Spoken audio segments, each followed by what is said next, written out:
We're going to seal up the border.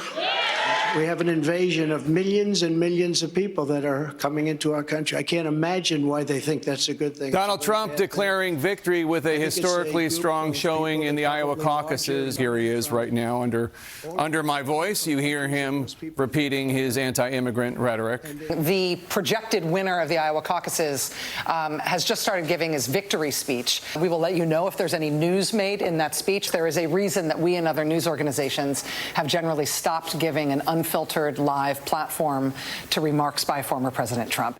That was CNN cutting away from Donald Trump's Iowa victory speech after he mentioned the border crisis. And over at MSNBC, they didn't air his speech at all. Fox News contributor and columnist for The Messenger, Joe Concha, joins us now. Joe, if and when Trump becomes the nominee of one of the two major parties of our republic, mind you, how long can they keep up this deliberate attempt to prevent their viewers from hearing from him? You know, democracy and all.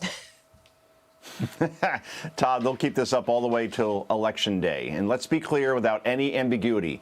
MSNBC is not a news organization. CNN is not a news organization. These are journalists. These are not journalists. These are activists. It's plain and simple. Because they think by airing Donald Trump's victory speech live, it will hurt their viewers and sensitivity so badly that the safe spaces will collapse. And you have to love the way, by the way, with Jake Tapper, anchor Jake Tapper, scare quotes, describes Trump's perspective that he's attacking legal immigrants to this country. No, Trump's argument is against the millions upon millions of illegal migrants entering this country, some of which are on the FBI terror watch list, many of which are not seeking asylum and are exhausting budgets in major American cities to a breaking point where education, sanitation, police budgets in places like New York City are being slashed for those who are here as citizens legally. So this is merely a preview of what we're going to see over the next 10 months from CNN, MSNBC, and other news organizations. And again, you can't call them that, leading up to the election. An active effort to get Joe Biden reelected and an active effort to keep Donald Trump from winning the presidency again, Carly. Yeah, you could hear a little bit of what he said, but the whole thing was, we're going to seal the border because right now we have an invasion of millions of people that are coming into our country. I can't imagine why they would think that's a good thing. And so that's what MSNBC and CNN didn't want people to hear. But our Fox News voter analysis shows that immigration is the most important issue to Iowa voters. So Donald Trump was addressing something that a majority of voters that just voted in the Iowa caucus care about.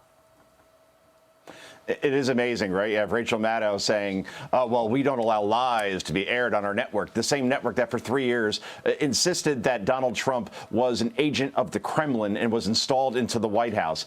There you see it on your screen, exactly. Immigration is a #1 issue. The border is a top issue, along with inflation and the economy. And if those are the top two issues, guys, then Joe Biden or whoever the Democratic nominee is has a serious, serious problem, despite the fact the media will protect their viewers from hearing about this as much as possible. If those are your top two issues, then Donald Trump is your next president.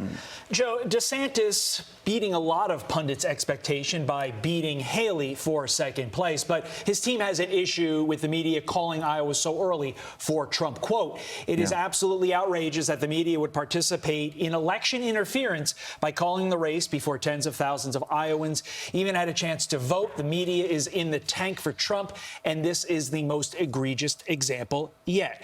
Joe, is that the mark of a fighter, or is it whining in the sense that those caucus voters brave like 40 below temperatures or wind chills? They're probably going to vote no matter what.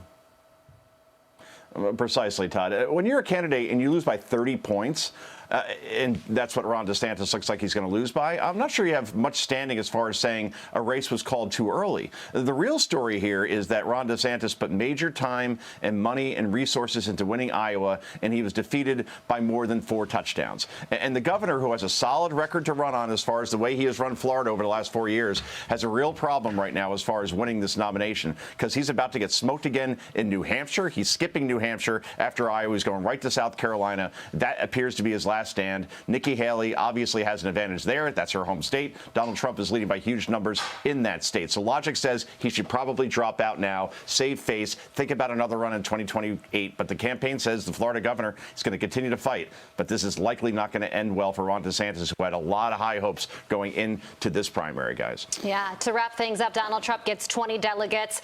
Ron DeSantis gets 8. Nikki Haley gets 7. Vivek gets 3. Joe, thank you so much for joining us. Joe. Fox and Friends starts right now. I'm Steve Doocy. I'm Brian Kilmeade. And I'm Ainsley Earhart. And click here to subscribe to the Fox News YouTube page to catch our hottest interviews and most compelling analysis.